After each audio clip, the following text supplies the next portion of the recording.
4월 민선 7기를 이끌 여수시장 선거를 앞두고 후보군들의 윤곽이 속속 드러나고 있습니다.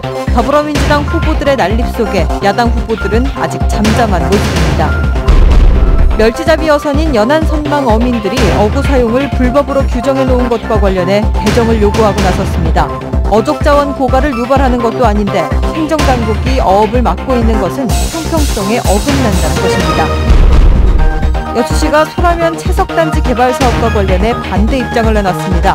환경훼손과 산사태 등 피해가 우려된다는 주민들의 의견을 받아들인 결과입니다. 여러분 안녕하십니까? 6.13 지방선거가 넉 달 앞으로 다가온 가운데 각 자치단체장 후보들의 발걸음이 빨라지고 있습니다. 저희 여수 MBC는 오늘부터 닷새간 시군별로 거론되고 있는 자치단체장 후보들을 소개합니다. 오늘은 여수시장 편입니다. 김종태 기자가 전해드립니다. 더불어민주당은 주철현 현 여수시장에 권오봉 전 광양만권 경제청장과 김유아, 김순빈 두 여수시의원, 여기에 권세도 조선대 초빙 교수가 민선 7기 여수시장 후보로 거론되고 있습니다. 검사장 출신인 주 시장은 청렴한 이미지와 관광 여수를 한 단계 도약시켰다는 시정 성과를 바탕으로 재선을 노리고 있습니다. 권오봉 전 광양만권 경제자유구역청장은 전남도 경제부지사와 기획재정부 재정국장을 두루 섭렵한 행정 전문가라는 점을 장점으로 바닥 민심을 파고들고 있습니다. 재선의 김유아 시의원은 민주당 전국지방여성의원협의회 상임대표로 민주당의 자치단체장 여성 공천 몫을 기대하며 시장 출사표를 던졌습니다. 김순빈 의원은 삼선의 풍부한 시의원 경험과 함께 여수 토박이로 지역의 여러 인맥을 자랑하며 더불어민주당 후보로 나섰습니다. 광명경찰서장 등 경찰 요직을 두루 거친 권세도 교수는 치안행정 전문가로 여수시 주인은 시민이라는 슬로건을 내걸고 시민과의 소통을 중시하는 시장을 내걸었습니다. 새롭게 창당한 민주평화당에는 김영규 전 여수시 의장이 높은 인지도를 바탕으로 믿음 행정을 강조하며 시장 출마를 저울질하고 있습니다. 바른정당에서는 심정우 여수울 당협위원장이 여수시장에 세 번째 도전장을 내밀 것으로 점쳐지고 있으며 국민의당으로 출사표를 던졌던 이노철 전 여수시국장은 국민의당 분당에 따라 당적 변경 뒤 출마를 검토하고 있습니다. 현 여수시장을 포함해 일찌감치 선거 전에 뛰어든 더불어민주당 후보군에 아직까지 뚜렷한 후보군을 내지 못하고 있는 야당 사이에서 여수시장 경쟁이 점차 뜨거워지고 있습니다. MBC 뉴스 김종태입니다. 지방선거 입후보 예정자들이 TV토론에 적응할 수 있도록 당국이 무료 강연을 개설했습니다.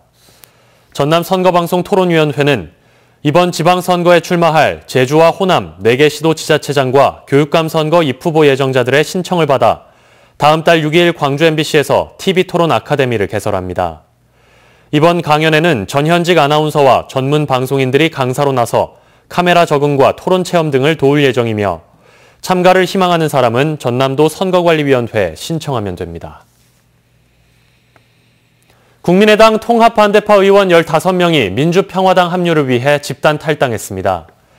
조배숙 민주평화당 창당준비위원장은 오늘 중앙운영위원회에서 호남의 지역구를 둔 이용주, 정인화, 황주홍 의원 등 15명이 국민의당 탈당계를 제출했다고 밝혔습니다.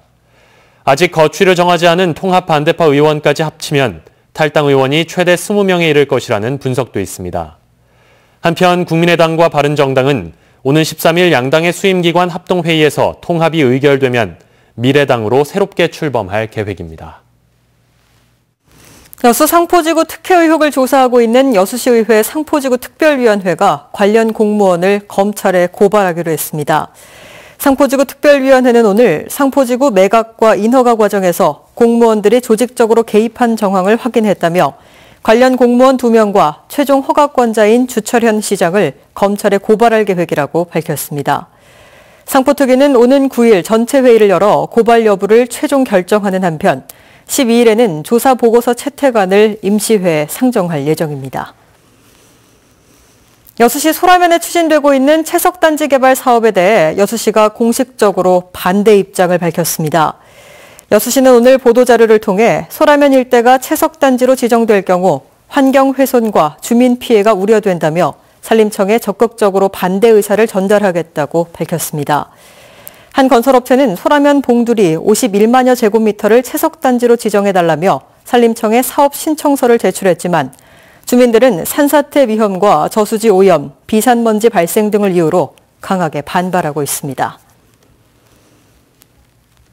연안선망어업이라고 들어보셨을 겁니다. 멸치를 잡는 소형 어선들이 주로 하는 어업 방식인데요. 어구를 놓고 7년째 어민과 지자체 공방이 이어지고 있습니다. 조희원 기자가 취재했습니다. 육지에서 가까운 연안에서 소형 어선을 이용해 멸치를 잡는 연안선망 어선입니다. 이 선박의 선주 배석배 씨는 지난 2010년 개정된 어구를 쓰고 난 뒤부터 어획량이 반토막이 났습니다. 그물 끝에 매달았던 주머니인 윤항을 못 쓰게 되자 주 어획물인 멸치를 잡기 힘들게 된 겁니다. 우리가 지금 어획량 준 정도가 아니고 그물 쓰라는 대로 그대로 쓰면 우리는 어장 포기할 거고 사실 뱃사람 사람들 월급도 못 줄 그런 입장이 돼 있어요 지금 현재. 어민들은 수온 변화로 멸치밖에 잡을 수 없다며 어구 개정 고시권이 있는 전라남도에 규정을 완화해달라고 요구하고 있지만 지자체는 난색을 보이고 있습니다. 타 업종과의 형평성에 어긋나고 남획 등으로 인한 자원 고갈이 우려된다는 이유에서입니다. 국민들의 의견, 왜냐하면 그 멸치장을 이용하기 때문에 그다음에 가장 크게 생각한 게 아까 처음에 말씀드렸듯이 수산자원 보호를 위해 필요하다면 이게 전제 조건이에요. 네. 그래서 이게 고려가 됐던 것 같습니다. 하지만 연안선망의 멸치 어획량은 전체 어획량의 1% 정도에 머물고 있고 최근 한 연구에서는 멸치 자원량도 비교적 높은 수준인 것으로 나타났습니다. 이 같은 이유로 연안선망 어선들이 윤항을 사용할 수 있도록 어구 개정을 공론화해야 한다는 의견도 나옵니다. 어떤 어민들을 또 어느 정도는 또 삶의 어떤 생계 유지는 분명히 하기 때문에 과연 법의 테두리 아닌 법을 어떻게 개정할 수 있는 것인지 많이 만나고 그다음에 또 그렇게 함으로써 뭔가를 풀어야 되지 않을까 싶어요. 어민들은 자치규범을 마련해 어획량을 조정하겠다는 방안까지 내놨지만 지자체는 여전히 묵묵부답입니다. 지자체와 어민들의 공방은 벌써 7년 넘게 이어지고 있습니다. 갈등을 해결할 협상 테이블 마련이 시급한 시점입니다. MBC 뉴스 조희원입니다. 광양시가 드론을 활용한 행정 서비스 제공을 위해 다각적인 방안 마련에 나섰습니다. 광양시는 최근 드론 교육기관인 주식회사 날다와 업무 협약을 맺고 관광 콘텐츠 제작과 축제 방문객 인원 조사 등의 드론 기술을 활용할 계획이라고 밝혔습니다. 또 교통 혼잡 지역 상시 관찰, 병해충 예방을 위한 예찰 활동에도 드론을 활용할 방침입니다. 광양시는 앞으로도 드론을 행정에 적극적으로 활용해 주민들의 편의를 도모할 예정입니다. 상습 절도 행각을 벌인 피의자들이 잇따라 경찰에 붙잡혔습니다. 순천경찰서는 지난해 12월 순천의 한 주차장에서 승용차를 훔치고 주차된 차량에서 70만 원 상당의 금품을 절취한 혐의로 43살 김모 씨를 붙잡아 조사하고 있습니다. 경찰은 또 지난해 12월부터 순천 지역 상가와 찜질방에서 모두 130만 원 상당의 금품을 훔친 혐의로 23살 박모 씨를 구속하고 조만간 검찰에 송치할 예정입니다. 여수세계박람회 유치특별위원장을 지낸 송대수 전 전남도 의원이 여수세계박람회재단 제4대 이사장으로 취임했습니다. 송 이사장은 취임사에서 화합과 소통을 원칙으로 박람회장을 더 활성화하고 재단 경영의 안정을 위해 최선을 다하겠다고 밝혔습니다.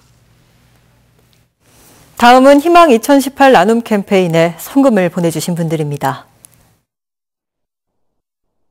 코레일 한국철도공사 전남본부 100만 원, 고흥군 도양읍 녹동체육동호회 자문위원회 314만 9천 원, 순천시 덕연동 70통 코하루 아파트 주민 112만 3,310원, 69통 율산 에코지오 아파트 주민 100만 원, 고흥군 도양읍 도양노인복지센터 최애정 100만 원, 은성수산 김용 100만 원, 여수시 중앙동 12통장회 주민 98만 5천 원, 56통장회 주민 75만 원, 순천시 해룡면 상삼리 대광 로제비앙 센트럴 2차 203, 205, 206동 주민 1동 72만 2천 원, 여수시 국동 라인아파트 주민 62만 7,670원, 중앙동 4통장회 주민 57만 원, 고흥군 도양읍 녹동초등학교 학생 1동 50만 원, 도화면 동호치마을 주민 50만 원, 복내면 체육회 50만 원,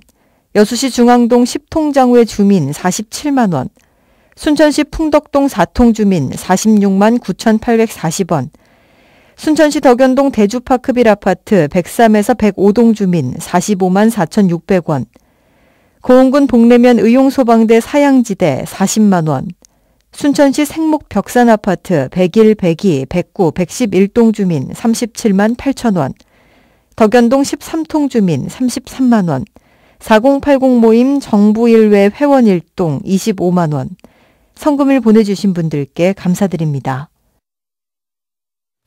순천시가 저출산 등의 인구 문제를 해결하기 위해 인구정책 5개년 계획을 수립하기로 했습니다. 순천시는 출산과 교육, 청년 일자리에 대한 지원책과 정주 여건 개선 방향 등을 담은 인구정책 5개년 계획을 마련해 올 하반기 발표할 예정이라고 밝혔습니다. 순천시는 이를 위해 최근 인구정책 민간협의체 위원 7명을 추가로 위촉하고 다양한 계층의 의견을 수렴하기로 했습니다. 여수광양항만공사가 광양항 물동량 증대를 위해 대규모 인센티브 제도 시행에 들어갔습니다. 여수광양항만공사는 올해부터 신규 화물 창출을 위해 지난해보다 배 이상 늘어난 연간 132억 원의 인센티브를 지급하기로 했습니다. 이에 따라 화물을 유치한 해운 중개 대리점에게는 TEU당 15,000원, 화주에 대해서는 1,500원의 인센티브를 제공할 계획입니다. 여수광양항만공사가 인센티브 지급을 대폭 늘린 것은 지난해 광양항 물동량이 222만 TEU로 전년도에 비해 1.3% 줄었기 때문입니다. 설 명절을 앞두고 관계기관이 수산물 원산지 표시에 대한 집중 단속에 들어갔습니다. 전라남도와 지자체 수산물품질관리원은 오늘부터 닷새 동안 30여 명의 단속 요원을 편성해 제수 선물용 수산물 가공업체와 전통시장 등을 대상으로 수산물 원산지 표시 여부를 점검합니다. 도내에서 수산물의 원산지를 표시하지 않거나 허위로 표시해 적발된 사례는 지난 2015년 66건에서 2016년 36건, 지난해에는 19건으로 꾸준히 감소하고 있습니다.